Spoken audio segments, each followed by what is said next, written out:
Hello! Alors on est confiné depuis à peu près une semaine et je me suis dit que c'était l'occasion de faire un petit vlog, ma vie confinée. Allez, allons-y. Et cette fois-ci j'ai droit au télétravail contrairement au premier confinement. Donc j'en profite parce que comme vous pouvez voir ma tête de déterrée, je ne suis pas maquillée parce que voilà, j'en profite pour laisser ma peau souffler. D'autant que comme beaucoup de monde, j'ai plein de boutons à cause des masques que je porte religieusement, contrairement à certains. Et voilà, donc du coup aujourd'hui on est vendredi et je suis en train de finir ma semaine de télétravail. Je suis super contente parce que j'avance super bien quand je suis toute seule et ça me permet de mettre la musique que j'ai envie pour bosser tranquille et de pouvoir monter dans mes meilleurs mugs que jamais de la vie je sortirai de la maison, je veux pas qu'il leur arrive quelque chose. Et voilà, donc je me suis dit que ça serait fun vous emmener avec moi pendant une petite semaine pour raconter ce que je fais. Donc ça va être principalement télétravail, lire, me reposer et très certainement aussi jouer à des jeux vidéo. Donc voilà, je vous reprends plus tard. Bisous.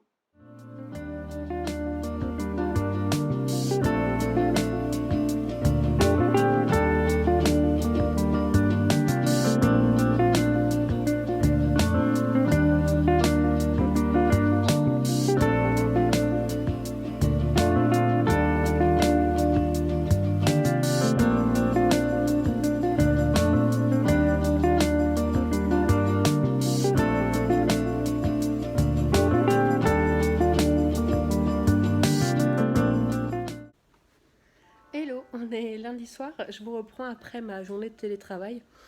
J'avoue que ça fait une semaine là et quel bonheur de juste descendre de mon bureau pour arriver dans mon salon au lieu des 1h30 de transport en commun. J'avoue que ça me fait toujours autant halluciner d'être libre aussi tôt dans l'après-midi. Enfin, c'est merveilleux. Si ça pouvait durer après les histoires de confinement, vraiment, j'avoue que j'adorerais. Au moins 1 ou 2 jours par semaine, quoi. Et pourquoi je suis essoufflée comme ça? C'est pas mes petits escaliers quand même qui m'ont tuée. Alors je vois que je suis bien rouge en plus, c'est absolument magnifique. Mais bon, c'est un vlog, donc c'est pris sur le vif, c'est filmé au téléphone, c'est dégueu, c'est comme ça. Donc en fait j'avais envie de vous parler de ce que j'ai bookiné ce week-end.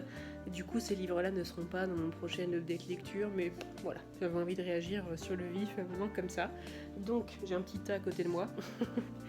J'ai fini le tome 5 de Millennium et c'était vraiment très très cool, même si j'avoue qu'il m'a moins plu que le tome 4 et bien sûr beaucoup moins que la trilogie originale, mais celle-ci elle est indétrônable quoi. Et alors attention, petit spoiler en fait, si vous n'avez pas envie de savoir ce qui se passe dans le tome 4, je vous suggère d'aller au timecode que je vais indiquer quelque part, je sais pas, en texte, quelque part sur cet écran. Donc en fait, on retrouve Lisbeth en prison. Elle est où elle a fini à la fin du tome 4. Et elle a qu'un mois de peine, donc elle se dit que voilà, rien à foutre, autant y aller. Lisbeth quoi. Et donc en prison, elle fait la connaissance de la mafia locale et puis d'une jeune fille qui s'appelle Faria et qui régulièrement se fait casser la gueule par une mafiosi qui s'appelle Benito. Et bien sûr, ça va la rendre dingue et elle va vouloir régler le problème à sa façon.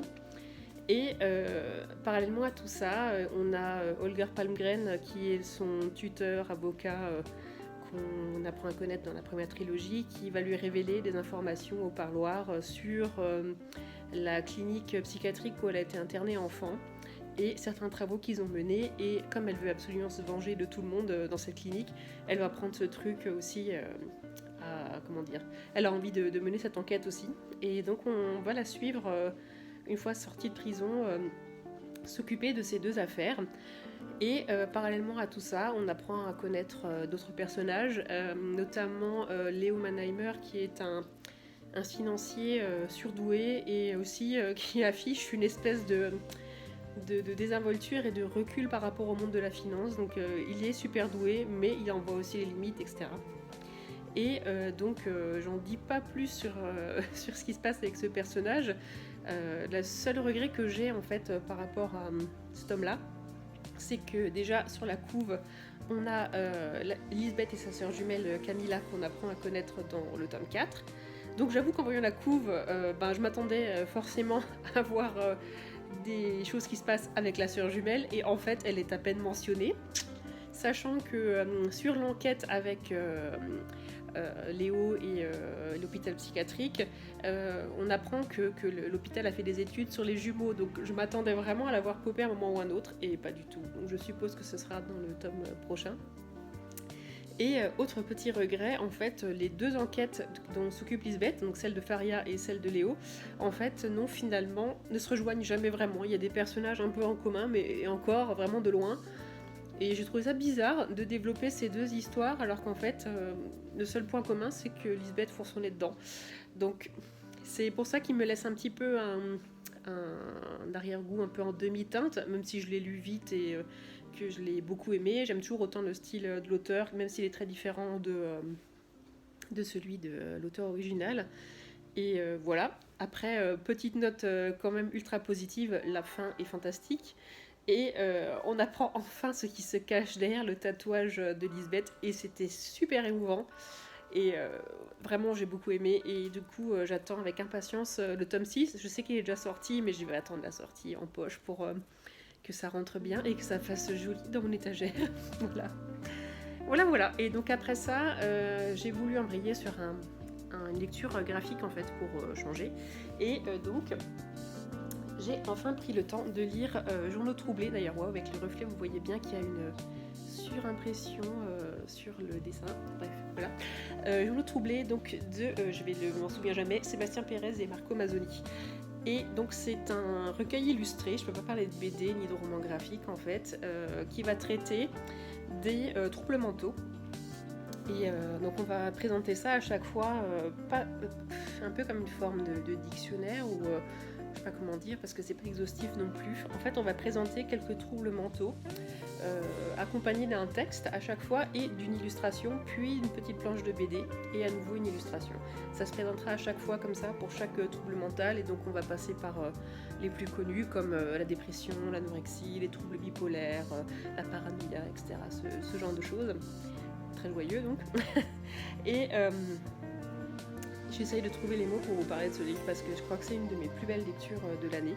Je l'ai adoré, je l'ai trouvé subtil, tout en étant très clair, et vraiment une patte mélancolique et doucereuse, vraiment très très intéressante, très captivante.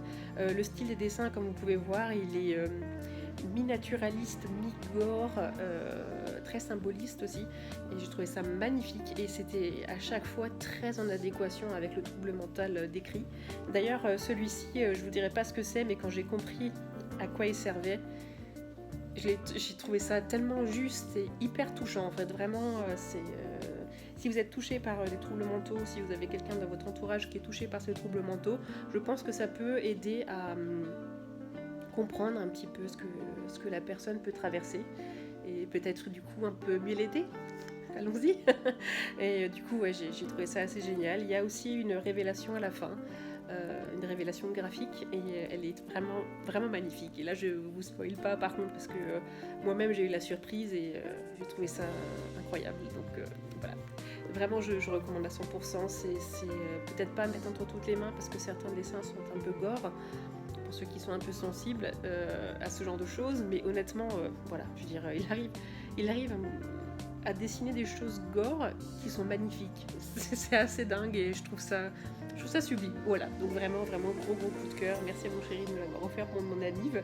J'en avais jamais entendu parler et c'est une super surprise. Voilà. Et je peux pas m'empêcher de vous parler du livre que j'ai commencé entre temps. Voilà, donc c'est ça, c'est Béni soit vos entrailles de Marianne Stern. J'en ai pas lu grand chose pour l'instant, comme vous pouvez voir, mais j'ai déjà envie d'en parler parce que c'est hyper beau, c'est hyper. J'essaie de trouver mes mots. Alors pour la petite histoire, ça se passe dans un univers que l'autrice a déjà développé dans des nouvelles, mais il faut le prendre un peu comme un reboot. On vous l'explique au début du livre. Donc du coup, moi j'ai pas lu les nouvelles concernant ce monde-là avant, et du coup, je suis contente de découvrir. On se trouve à Oakwood, qui est une petite bourgade. J'ai pas trop réussi à saisir l'époque, mais ça m'a l'air d'être du Moyen-Âge ou du 18e, un truc comme ça. C'est pas très très clair pour l'instant, je suis vraiment tout au début. Et comme le dit le 4e de couverture, Oakwood, c'est un de ces endroits comme comme Silent Hill, Twin Peaks, Sunnydale, etc. C'est-à-dire c'est une ville où il se passe des choses surnaturelles. Et dans cette ville, il habite une sorcière qui s'appelle Lynn et qui en fait essaye de régler ces petits trucs-là dans l'ombre. Tout en essayant de ne pas se faire tirer dans les pattes par le curé du coin qui est une véritable horreur. Et elle est amie avec le fantôme d'un serial killer. Donc c'est assez spécial.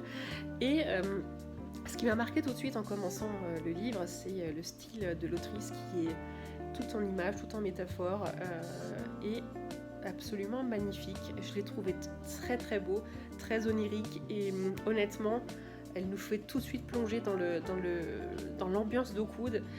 C'est pour vous dire, le récit se passe en hiver et en le lisant, j'avais froid, quoi. J'étais sous ma couette et je sentais le froid glacial que les habitants subissaient. Parce qu'elle a vraiment ce truc, elle fait passer les sensations dans ses écrits et c'est vraiment très très beau. Et du coup j'ai super hâte de lire la suite, je pense que je vais le manger assez vite parce qu'il fait que pas tout à fait 300 pages et franchement on est dedans à fond tout de suite et j'ai vraiment envie de savoir ce qui se passe après. Par contre, tout de même, petit avertissement là aussi pour les personnes sensibles, c'est gore, il y a des meurtres très sanglants. Faut quand même pas être trop sensible là-dessus parce que c'est trash, voilà, disons le mot. Mais comme pour Journaux troublés, en fait, c'est marrant parce qu'il y a du coup une petite continuité dans mes lectures, alors c'est pas du tout fait exprès. C'est gore, c'est trash, mais c'est esthétique en même temps. Et voilà, j'aime beaucoup cette approche de la violence. C'est très bizarre ce que je suis en train de dire. Mais oui, voilà, je trouve que l'esthétisation de la violence trash comme ça me plaît beaucoup. Et du coup, j'ai hâte de lire la suite. Voilà.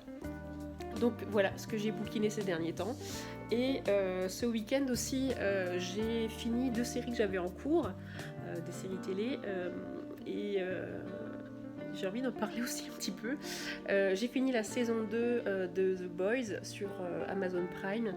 Je pense que c'est assez connu quand même. Je vais peut-être quand même vous faire un petit résumé. C'est une série de super-héros. Mais c'est pas votre série de super-héros habituelle. Si vous voulez, dans The Boys, on a une espèce de parodie de Marvel dans la vraie vie. Donc les super-héros existent et il faut régner la loi et l'ordre et tout. Et en même temps, il y a aussi leurs films. Et on a une espèce de Superman qui s'appelle Homelander, une espèce de Wonder Woman qui s'appelle Queen Maeve. Et donc la grande organisation, une espèce de Marvel de la vraie vie s'appelle Vought. Et chez Vought, il y a les 7, qui sont les super-héros, le top du top des super-héros. Et on va suivre au début de la saison 1 Starlight dans la version anglaise, qui est la petite jeune qui va intégrer les 7. Et parallèlement à ça, on suit Yui qui est un gars normal sans aucun pouvoir et puis qui voit sa copine se faire littéralement exploser en 1000 morceaux, dégueulasse, par un des 7 en fait, qui s'appelle A-Train et qui a le pouvoir de courir ultra vite. Et en fait il a couru ultra vite, il lui est rentré dedans et elle est partie en 1000 morceaux devant lui, voilà.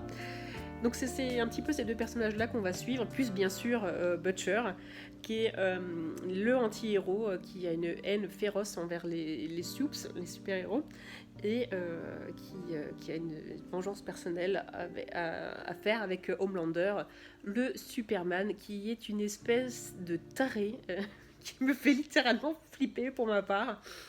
Et pareil pour les âmes sensibles, c'est vraiment pas une série pour les âmes sensibles. Il y a beaucoup de violence, très gore. Ça va être le thème de mon vlog, vive le gore. C'est très gore, c'est très cynique également. Donc voilà, il faut être dans de bonnes dispositions, je pense, pour le regarder. Et il y a pas mal de sexe aussi, si c'est des choses qui vous dérangent, comme ça vous le saurez. Et voilà. Après la première saison, j'étais très impatiente de voir la saison 2. Et je l'ai vraiment beaucoup aimé et je l'ai regardé vraiment au fur et à mesure. Faut savoir, je déteste binge-watcher parce que j'ai l'impression que c'est aussitôt vu, aussitôt oublié. Et pour moi, une série, ça se regarde sur le temps en fait. Et du coup, j'aime bien regarder 1 ou 2 épisodes par semaine max. Et donc là, j'ai regardé le dernier épisode hier. Et c'était exactement ce que j'en attendais. Je vais pas vous spoiler quoi, mais c'était à nouveau irrévérencieux, extrêmement trash et extrêmement jouissif. Et pour moi qui aime beaucoup les personnages de femmes fortes, là j'étais servie entre la petite japonaise muette qui est géniale, Starlight et Queen Maeve. Oh purée, mais j'étais trop contente. Et on a aussi une horrible méchante qui est une femme, ça fait du bien en fait de voir une horrible femme quoi, parce que c'est pas parce qu'on est une femme qu'on est gentille et douce etc, on peut aussi être une grosse connasse nazie visiblement. Et donc voilà, vraiment The Boys saison 2, j'ai trouvé ça excellent et j'ai hâte de voir la saison 3, mais on va attendre. Et enfin, dernière série dont j'ai regardé le dernier épisode hier et que je ne voulais pas binge-watcher aussi, c'était The Haunting of Bly Manor. Mon accent français de merde, désolé. Qui est donc la deuxième saison de The Haunting. L'année dernière, on avait eu droit à The Haunting of... je ne sais plus. Quelque chose Hill. Voilà. Oui, moi je sais plus. Je vous le mettrai là. Bref, zéro mémoire. J'avais adoré aussi. C'était extrêmement flippant. Et c'était extrêmement humain et touchant. Et la saison 2 ne déroge pas à ça en fait. Elle est à nouveau très humaine, un peu moins flippante. C'est pas du tout la même histoire que la une. On prend quelque chose de complètement différent. Et c'est adapté d'un roman du 19e que je me suis empressée d'acheter et que vous avez dû voir dans un book haul qui a dû sortir au moment où vous verrez cette vidéo. Pour moi, il sort ce soir. Et donc voilà, Bly Manor, ça se passe dans cette adaptation dans les années 80. On va suivre une jeune fille qui est institutrice, une américaine qui débarque en Angleterre et pour fuir sa vie d'avant. Et elle va postuler à une annonce pour devenir jeune fille au pair et s'occuper de 2 enfants dans un manoir dans la Cambrousse anglaise. Et bien sûr, les choses ne vont pas rester là. Les enfants sont très spéciaux, très british, mais on dirait des petits adultes dans des corps d'enfants, c'est assez bizarre. Et bien sûr, dans le manoir, on va vite voir qu'il se passe des choses étranges. Les gens sont là, mais ne sont pas là en même temps. Il y a des choses qui se déplacent. Il y a très certainement des fantômes, mais on n'est pas tout à fait sûr au début. Et donc voilà, on va voir cette jeune femme se dépatouiller de tout ça. Et à nouveau, tous les personnages sont extrêmement bien campés par des acteurs formidables. Et on touche à des thèmes universels, on touche à l'amour, à la mort bien sûr, et je l'ai trouvé d'une délicatesse incroyable. Enfin, j'ai vraiment adoré. Je sais pas comment vous dire plus que ça. Il y a notamment un truc que j'ai envie de souligner parce que je trouve que c'est génial d'avoir intégré ça. Il y a une romance entre 2 femmes qui est magnifique. Enfin, j'en ai pleuré, c'était sublime. D'ailleurs, je crois que faut que j'arrête de penser parce que je suis encore toute émue. Et tous les personnages sont extrêmement bien développés, attachants ou affreux. Et chacun a ce destin qui est lié au manoir. Et c'était absolument génial. Et bon, je me doute que le texte d'origine ne va pas parler de ça, hein, c'est quand même une adaptation. Mais vraiment, c'était trop beau. J'ai trouvé ça magnifique. Et je recommande chaudement parce que pour le coup, il n'y a pas de gore pour changer. Ça fait un peu peur, mais largement pas autant que la première saison. En fait, c'est vraiment plus sur les sentiments et sur la présence qu'on peut laisser après soi quand on meurt. Donc il y a quelques fantômes qui sont un peu flippants, mais on les voit vraiment pas beaucoup. Donc si vous avez peur de ça, vous pouvez y aller tranquille. Franchement, c'est pas effrayant quoi. C'est vraiment une série d'ambiance et je l'ai trouvé magnifique et voilà. J'ai hâte de voir ce qu'on va nous proposer pour une 3e saison de The Haunting, quel texte sera adapté et qu'est-ce que les acteurs vont jouer à nouveau, parce que pareil on retrouve des acteurs qui avaient dans la saison 1 qui jouent d'autres personnages et du coup c'est un petit peu comme American Horror Story mais en vachement mieux, où on va retrouver des visages connus qui joueront complètement autre chose et ça donne une espèce d'impression de familiarité qui est vraiment intéressante et j'adore ce genre de choses. Donc voilà, je suis confinée, je kiffe parce que je vois pas beaucoup de gens. La seule chose qui m'embête c'est ce virus bien sûr et les conséquences sur les gens, Par contre, avoir du temps pour regarder des séries de cette qualité et de lire autant sans tomber de sommeil comme une crotte parce que je me suis tapé 3 heures de transport dans la journée, pour moi c'est un bonheur. Donc voilà, maintenant il doit être, je pense, bientôt 17h. Je vais aller me poser devant Anno 1800 que je n'ai toujours pas lâché. Je vous jure, je crois que j'ai passé les 300 heures sur ce jeu. J'adore. Voilà, donc je vous retrouve un peu plus tard dans la semaine pour continuer de vous raconter ma life. Bisous. On est mercredi et... Non, on est jeudi, ça va vraiment pas en fait. J'ai quelques petits trucs qui sont arrivés par la poste, j'avais envie de vous montrer. Le premier, c'est ce qui est arrivé tout chaud d'aujourd'hui, c'est mon exemplaire de Pikmin 3 sur Switch. J'avais tellement regretté à l'époque de la Wii U de ne pas avoir craqué pour la console, donc moi je suis personnellement ravie des rééditions des jeux Wii U sur Switch et j'ai hâte de le tester ce week-end. Et il y a un autre truc que j'ai reçu, ça fait déjà quelques jours par contre celui-là, c'est ma Nendoroid Yennefer de The Witcher, donc Love of My Life, personnage. Est-ce que je la sortirai de sa boîte? Rien n'est moins sûr, mais je suis vraiment très contente de l'avoir, même si elle m'a coûté un pain à cause des frais de douane. Et autre chose aussi, j'essaie quand même de continuer un peu d'avancer mes costumes, parce que c'est autant profiter de ce petit temps libre que m'offre le fait de ne pas perdre 3 heures de ma vie dans les transports. Et j'avais abandonné Eloy quand le shoot a été reporté parce qu'il me restait quelques détails à finir. Et donc là, je reprends grâce à mon chéri qui m'a motivée. Alors je vais vous montrer une horreur. Donc j'avais fait des pièces d'armure en mousseva qui avait une forme pas trop mal. Je pense que là, en fait, en plus je filme avec mon téléphone, donc ça va être un peu dégueu. Ça n'a pas l'air si affreux que ça, mais c'est ma sous-couche en Flexi Paint. Je crois que c'est la peinture la plus nulle du monde. C'est censé pouvoir laisser une couche flexible qui ne craquelle pas, mais bon, comment dire. Chez moi, il a fait un truc affreux. On va voir si j'arrive à vous montrer. Voilà. Vous voyez un petit peu ces craquelages dégueulasses. Et honnêtement, je me sens absolument pas de les poncer et de les refaire, et du coup ça m'avait complètement découragée parce que je m'étais dit, ah, faut que je recoupe toute la mousse et que je refasse tous les petits détails et tout. Et voilà, j'avais laissé ça dans mon coin. Et hier, enfin avant-hier, mon chéri m'a fait la surprise de modéliser les pièces en 3D et de me les imprimer sur notre imprimante 3D. Et du coup je me retrouve avec ces trucs là qui sont quand même vachement classe. Donc il m'a fait les trois, voilà. Et voilà. Et bien sûr, c'est pas moi qui vais les peindre, je ne vais pas les ruiner. Mon chéri est super doué en peinture de modélisme, donc c'est lui qui va me les peindre, et du coup, au moins, ce sera joli, parce que moi, voilà, on sait pas tout faire, des fois. J'ai beau essayer, la peinture, c'est pas mon truc. Et du coup, il m'a rajouté un petit bonus, c'est cette pointe de flèche. Du coup exactement celle du jeu, et donc du coup moi j'ai un carquois avec des flèches que j'ai acheté, des vraies flèches d'archer mais avec la pointe bien sûr émoussée, et donc on va pouvoir remplacer et mettre ça au bout à la place, donc je suis trop contente. Et donc il me reste plus qu'après qu'à trouver des plumes sympas à mettre au bout de mes flèches, parce qu'au départ je comptais utiliser celle de base. Et mon chéri m'a dit, tu t'es tellement embêté sur le reste du costume, tu vas pas laisser ça de base, donc ça m'a motivé pour le finir entièrement. Donc voilà, j'avoue que là ce soir je vais pas trop y toucher, mais ce week-end je vais avancer ça. Ce soir je vais par contre me mettre en quête d'un site où acheter des plumes correctes qui sont tombées des oiseaux et pas arrachées ou que sais-je comme horreur. Il me semble que sur plume.fr c'est à peu près éthique. C'est un site pour chapelier, il me semble, ou costumier. C'est pas forcément donné, mais je préfère payer plus cher. Il y a hors de question que j'ai des plumes, je sais pas où ça sort, dans quelles conditions ça a été enlevé, etc. Donc voilà. Voilà pour les petites news du jour, et puis je vous dis à plus tard dans la semaine. Bisous.